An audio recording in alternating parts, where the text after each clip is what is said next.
பரிசுத்தமுள்ள நாம் மகிமைப்படுவதா? நல்லா இருக்கீங்களா? இந்த புதிய மாதத்திலே உங்களை பார்க்கிறதுல ஒரு பெரிய சந்தோஷம். விசேஷமாய் ஆண்டவர் இந்த மாதத்துல என்னோடு கூட என்ன பேசுகிறான்னு காத்திருக்கீங்க இல்லையா? ஆண்டவர் உங்களுக்கு கொடுக்கிற ஒரு வார்த்தை மீகாவின் புஸ்தகம் 7ஆம் அதிகாரம் 15ஆம் வசனம். நீ எகிப்து தேசத்திலிருந்து புறப்பட்ட நாளில் நடந்தது போலவே உன்னை அதிசயங்களை காண பண்ணுவேன். 430 வருடங்களாக எகிப்துக்குள்ளே அடிமையாக இருந்த ஒரு ஜனம் வெளியே புறப்பட்ட பொழுது அடுத்து என்ன செய்வது என்று தெரியவில்லை. 11 மாதங்களை முடித்து விட்டோம். 12வது மாதத்துக்குள்ளே வந்து நிற்கிறோம். அடுத்து என்ன செய்வதுன்னு தெரியல. ஆனால் ஆண்டவர் இந்த மாதம் உங்களுக்கு சொல்கிறார், உன்னை அதிசயங்களை காண பண்ணுவேன். எகிப்து விட்டு வெளியே வந்த பொழுது 4 அதிசயங்களை இஸ்ரவேலர்கள் பார்த்தார்கள். முதல் அதிசயம் தேவ பிரசன்னம். இஸ்ரவேலர்கள் போகிற போதெல்லாம் கர்த்தரை விட்டு விலகவில்லை, அவர்களோடு கூட இருந்தார். இந்த மாதம் தேவன் உங்களோடு கூட இருக்கிறதை, தேவ பிரசனம் இருக்கிறதை தேவன் காண்பிப்பார். தேவனுடைய பிள்ளைகளே, தேவ பிரசனம் என்பது என்ன?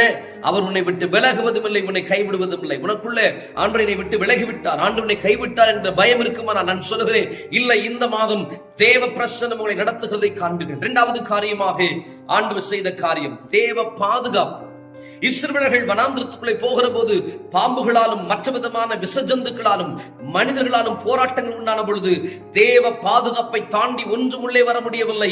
கர்த்தர் மேக ஸ்தம்பத்தினாலும் அக்னி ஸ்தம்பத்தினாலும் இஸ்ரவேலை நடத்தினார்.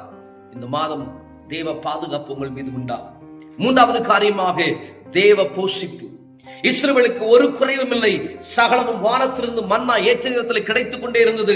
கடந்த மாதங்களிலே ஏதோ ஒரு உணவு குறைபாடு, ஏதோ ஒரு ஆசீர்வாத குறைபாடு காணப்பட்டிருக்கலாம். ஆனால் இந்த மாதம் பரலோகத்தின் ஆண்டவர் உங்களை போஷிக்கும்படி விரும்புகிறார். அவர் போஷித்தார்னா வானத்தின் மன்னாவினால் போஷிப்பார். ஒரு குறைவும் இல்லை. மாப்பிசைக்கிற தொட்டியும் என்னையும் ஆசீர்வதிக்கப்பட்டிருக்கும். 4வது காரியமாக தேவ ஆலோசனை.